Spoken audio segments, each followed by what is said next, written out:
देखिए दोस्तों, कहाँ वो पिछले साल की रौनक और कहाँ आज की स्थिति है। ये सर्दियों की लंबी नींद के बाद यानी कि डोरमेंसी के बाद मेरा कमल अब धीरे धीरे जाग रहा है।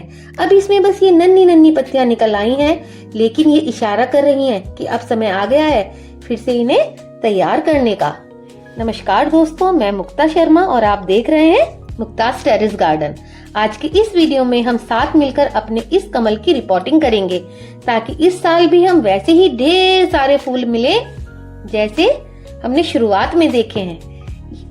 डोरमेंसी खत्म होने के बाद हमारा प्लांट, हमारा लोटस हमें खुद इंडिकेट करता है कि उसकी क्या स्थिति है। मैंने अपने कमल को देखने के बाद पता लगाया कि मेरे सारे अंदर जो ट्यूबर हैं, जो लोटस के राइजोन हैं, वो सब हेल्दी हैं, क्योंकि हेल्दी राइजोन ही इस तरह की हेल्दी लीव्स को निकाल पाते हैं। अब हमें फिर से रिपोर्टिंग करनी है। इस साल अगर हमें अच्छे फ्लावर्स लेने हैं तो हमें इन्हें दोबारा रिपोर्ट करना होगा। ऐसा नहीं है कि हम इसी में छोड़ दें। इसी में छोड़ेंगे, इसमें लीव्स की ग्रोथ तो बहुत होगी लेकिन नई फ्लावरिंग नहीं होगी। तो हमें बहुत ही सावधानी से अपने टब से सारा पानी निकाल लेना है और फिर ध्यान से अपने सारे राइजोन को हल्के हल्के निकालना है। हमारे सारे राइजोन बिल्कुल राउंड राउंड हमारे टब के चारों तरफ घूमकर ग्रो होते हैं, इसलिए बहुत ध्यान से अपने सारे ट्यूबर्स को, राइजोन्स को निकालेंगे और वॉश करेंगे। अब हमें तैयार करना है अपना सॉइल मिक्स।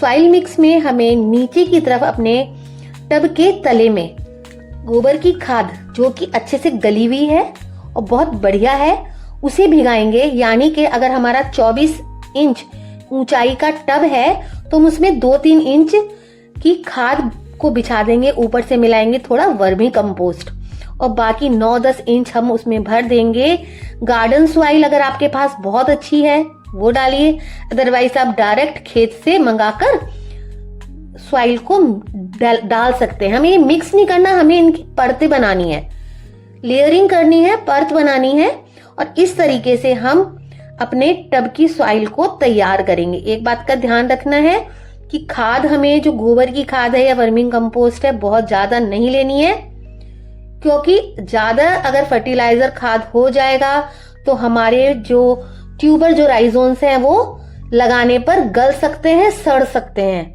बस अब हमने अपनी सारी सॉइल को अच्छे से फैला दिया, एकसार कर दिया। देखना है कि कोई अगर कंकड़ पत्थर है तो उसको भी बिल्कुल हटा देना है। बस अच्छे से अभी हमें अपने सॉइल को तैयार करके प्रिपेयर कर देना है और फिर लगा देना है हल्के हाथ से किसी चीज के ऊपर रखकर पानी, जिससे पानी धीरे धीरे भरता जाएगा और मिट्टी डिस्टर्ब नहीं होगी। ये हमें कम से कम 6-7 दिन के लिए पानी को फिल करके रखना होगा। जो हमारे राइजोन और ट्यूबर्स निकले हैं अब हम उनको अलग अलग करेंगे। अब राइजोन और ट्यूबर्स क्या होते हैं, दोनों निकलते तो कमल की जड़ ही है, लेकिन जो मोटे वाले फूल है जिन्हें हम भसींडे भी कहते हैं, कमल ककड़ी भी कहते हैं, ये होते हैं ट्यूबर्स, जो कि डोरमेंट अवस्था में होते हैं। यानी कि राइजोन जो है वो नली जैसा, जो नलकी जैसा पतला वाला हिस्सा है उसे राइजोन बोलते हैं। डोरमेंसी में ये राइजोन ही ट्यूबर बन जाते हैं और ट्यूबर के अंदर फूड होता है। अब इन्हें डोरमेंसी से निकालने के लिए हम फंगीसाइड पानी मिलाकर रखेंगे और उसमें इनको फ्लोट कर देंगे 5-6 दिन के लिए। जितने दिन हमारी उधर मिट्टी चिकनी हो रही है, भीग रही है, फूल रही है, हम इनको भी फ्लोट कर एक साइड रख देंगे छाया में। ये हमारे लोटस के जो ट्यूबर हमने निकाले थे, इन्हें रखे हुए पानी में 1 वीक हो गया है। ये ट्यूबर है और ये रनर है। अगर मैं इसको ग्रो करती हूँ तो इसका 100% चांस है रीग्रो होने का और बहुत जल्दी ये फ्लावरिंग भी करता है। कैसे करता है कि जो हमारा ये ट्यूबर वाला पोर्शन होता है, ये इसको रीग्रो होने में, अपनी डोरमेंसी से बाहर आने में लग जाता है 1 महीना के करीब। इसमें भी ग्रोथ होगी जरूर। देखिए ये निकल रहा है नया, इसमें से यहाँ से ग्रोथ ये निकल रही है। लेकिन हाँ, जो ये होते हैं, ये जो रनर्स होते हैं, ये बहुत जल्दी अपनी ग्रोथ पकड़ते हैं। तो एक मैं सजेशन आपको देना चाहूंगी कि अगर आप लोकल अपने टाउन से, अपनी सिटी से किसी से ले रहे हो, तब आप ये वाला रनर लो, जिसमें ये ट्यूबर के बाद रनर निकल रहा होता है। ये बहुत जल्दी ग्रो होगा। आपका फ्लावरिंग जल्दी करेगा। लेकिन अगर आप ऑनलाइन मंगा रहे हो, किसी से बाहर के किसी सेलर से मंगवा रहे हो, तब आपको ये ट्यूबर्स परचेज करने चाहिए। ये लॉन्ग लास्टिंग होते हैं, इन्हें आने में भी परेशानी नहीं होती। अदरवाइज ये रॉट हो जाते हैं। अगर ये बहुत ज्यादा पुराने में नहीं लेने हैं, सेलर उन्हीं सेलर से आप इनको लेना जिन पे आपको यकीन हो, जो आपको फ्रेश देंगे, यानी कि इसका हमें ट्रीटमेंट करना पड़ता है। अब हमने इनको निकाला और इनको मैंने आपको दिखाया था कि फंगीसाइड के पानी में हमें इन्हें भिगो के रखना है, डुबो के रखना है, तैरा के रखना है, जिससे कि इनका एक ट्रीटमेंट भी होता रहेगा और इनकी ग्रोथ भी होती रहेगी। देखिए सारे में अच्छे से ग्रोथ आ रही है, एक भी मेरा ट्यूबर अभी खराब नहीं हुआ है। लेकिन हाँ, हम इसे ज्यादा दिन तक नहीं रख सकते। ये है मेरे दूसरे वैरायटी के लोटस, ये है मेरे हाइब्रिड। इन पे तो लगाने के 15 दिन के बाद ही कलियां शुरू हो जाती हैं आना, बट से मेरा पूरा टब भर जाता है। और सबसे अच्छी बात आप ये देखिए, जब मैंने इनको हफ्ता 10 दिन के लिए पानी में डिप करके रखा, फंगीसाइड वाले पानी में रखा है, तो आप इसमें देख सकते हो कि इसमें छोटी छोटी रूट्स आने लगी हैं।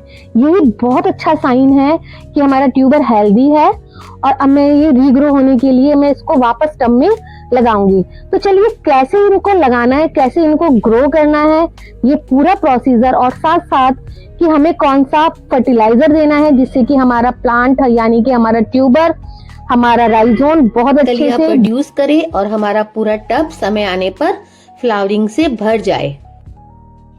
हमारी सॉइल अब एकदम तैयार है। इसका पानी मैंने 2-3 बार ओवरफ्लो करके निकाल दिया है। उससे एक तो सारा कूड़ा निकल गया, दूसरा जो मिट्टी की गर्माहट होती है, जो गैस होती है नीचे, जो हमारा वर्मी कंपोस्ट और जो हमारा काऊ डंक मैन्योर है, उसकी सबकी गैस निकल जाएगी। अब हम बनाएंगे ट्यूबर लगाने के लिए जगह। ट्यूबर हमेशा मैंने टब के किनारे से लगाना है, थोड़ी जगह छोड़ दीजिए टब के अकॉर्डिंग। अगर बड़ा टब है तो थोड़ी ज्यादा जगह छोड़िए, और अगर छोटा टब है तो थोड़ी कम जगह छोड़ दीजिए। किनारे से लगाना है, एक निशान लगा लिया, क्योंकि हमारा ट्यूबर जो है वो टब के किनारे किनारे राउंड राउंड घूमेगा। हमारे ट्यूबर्स निकले भी इसी तरह के आपने देखे हैं, सारे राउंड शेप में निकले हैं। तो बस अब हम इसे लेंगे। ये मेरा छोटा सा ट्यूबर है, लेकिन इसमें बहुत हेल्दी रनर निकल रहा है, इसीलिए मैंने इसको चूज किया है। इसको हल्के से प्रेस करेंगे और ध्यान रखेंगे जो हमारी लीफ निकली हुई है, नई ग्रोथ, उसको बाहर ही रखेंगे। मिट्टी में हमें सिर्फ अपना ट्यूबर और रनर दबाना है, और जो ग्रोथ वाला पॉइंट है ना हमारे रनर का, उसको भी हमें मिट्टी में नहीं दबाना है। सबसे ज्यादा जरूरी स्टेप यही है अपने, जब भी हम अपने लोटस को ग्रो कर रहे हैं। अब इसी टाइम जैसे ही हमने इसको प्लांट किया, पानी फिल करना शुरू करेंगे। फिल करने के लिए वही अपना तरीका है कि कोई एक प्लास्टिक का ग्लास, कोई प्लेट, कोई कटी हुई बोतल, मेरे पास कटी हुई बोतल है तो मैंने वही लिया, और पानी को हल्का सा चलाना है, ज्यादा तेज फ्लो में नहीं चलाना है, और पूरा टब फ्लो करेंगे, ओवरफ्लो कर देंगे। एक बार और पानी हम निकाल देंगे। अगले दिन पानी हमारा बिल्कुल सेट हो जाएगा। सारी जो मिट्टी उठ रही है, जो धूल, जो ये कीचड़ उठने लगती है, वो आराम से बैठ जाती है। तो अब हमारा पानी एकदम हल्के हल्के भरेगा। ये स्टेप बहुत जरूरी करना है कि हमें बहुत ज्यादा फ्लो में नहीं करना है, पानी को हल्के हल्के छोड़ना है, जिससे कि हमारा पूरा टब आराम से भरे और जो हमारी मिट्टी है वो भी डिस्टर्ब ना हो। इसी तरीके से ये मेरा एक येलो लोटस है, छोटा टब है। इसमें मैंने फिर से लगाना है एक ट्यूबर, इसका लगाना है। वो मैंने आपको सहस्त्रदल कमल का दिखाया है, यहाँ मैं दिखा रही हूँ एक छोटा मेरे पास लोटस है, उसकी मैं पिक्चर भी लगा दूंगी, अभी वीडियो भी लगा दूंगी साथ में। पर इसके लिए भी सेम हमें प्रोसेस करना है। अपने टब में जगह बनानी है किनारे पर, और लोटस के ट्यूबर को लगा देना है। इसके लिए मैंने बहुत हेल्दी लोटस का ट्यूबर चूज किया है। ट्यूबर या राइजोन को लगाते समय बस ध्यान देना है कि जो नई लीव्स निकली हैं फ्लोट करने पर, जब हमने अपनी बाल्टी में या टब में अपने ट्यूबर को फ्लोट कराया, तो जो नई ग्रोथ निकली है वही हमारे ट्यूबर को आगे बढ़ाएगी। तो उसको हमें मिट्टी में नहीं दबाना, बस अपने ट्यूबर को हल्के से सेट किया, इन लीव्स को ऐसे ही छोड़ दिया। अब जब हम इसमें पानी डालेंगे तो ये ही लीव्स फ्लोट करेंगी, और ये वाली जो निकल आई है, इसके अलावा जब नई ग्रोथ होनी शुरू हो जाएगी तो वही हमारे दिल को तसल्ली देती है, यानी कि हमारा ट्यूबर जो है वो सेट हो गया है और नई यही वाली लीव्स अच्छे से पानी पे फ्लोट करने लगती हैं। यदि बात करें कि टब में पानी कितना भरना चाहिए, मैंने पूरे टब में पानी भरा है क्योंकि मेरी जो लीव्स हैं वो काफी लंबी निकल आई हैं। तो मैं टब में बस उतना पानी भरना है जितनी की हमारी लीफ की स्टेम है, जिससे कि हमारी पहली लीफ पानी पर फ्लोट कर पाए। ये देखिए हमारे शिम्बू जी भी आ गए हैं पानी पीने के लिए, क्योंकि टब ओवरफ्लो हो गया है। थोड़ा सा पानी ओवरफ्लो करके निकालना सही रहता है, उससे जो थोड़ा बहुत ऊपर कूड़ा कचरा आ गया है वो भी निकल जाता है। अब यही स्टेप हमें हफ्ते में 2-3 बार करने होंगे बस शुरू में, क्योंकि मिट्टी को क्लीन करने के लिए हमें फ्लोट पानी की ओवरफ्लो जरूर करना है पानी को। अब यही स्टेप मैं करूंगी अपने दूसरे वाले टब के लिए। इसके लिए भी हमें सेम वही प्रोसीजर करना है। हमें एक प्लास्टिक का ग्लास या कुछ भी रखकर पानी को उसमें छोड़ देना है। लोटस को अपने टेरेस गार्डन में उगाने के लिए एक इम्पोर्टेंट पॉइंट है धूप का, कि हमें इसे कितनी धूप देनी चाहिए। तो हमें अपने लोटस को कम से कम 5 से 6 घंटे की धूप देनी चाहिए। जब बहुत ज्यादा गर्मियां होती हैं उस टाइम अगर आपको लगता है कि पत्तियां जल रही हैं, तब उसके लिए अपने जो पॉन्ड है, जो हमारा टब है, उसमें हमें छोटी छोटी जो डक वीड होती हैं, छोटे छोटे पौधे होते हैं, उसको हम फैला सकते हैं। उसके ऊपर अगर हम 2 भी रखेंगे तो एक दिन में ही वो इतनी जल्दी मल्टीप्लाई होती हैं कि भर भर के सारे में फैल जाती हैं। वो प्रोडक्ट करती है हमारे पानी को गर्म होने से।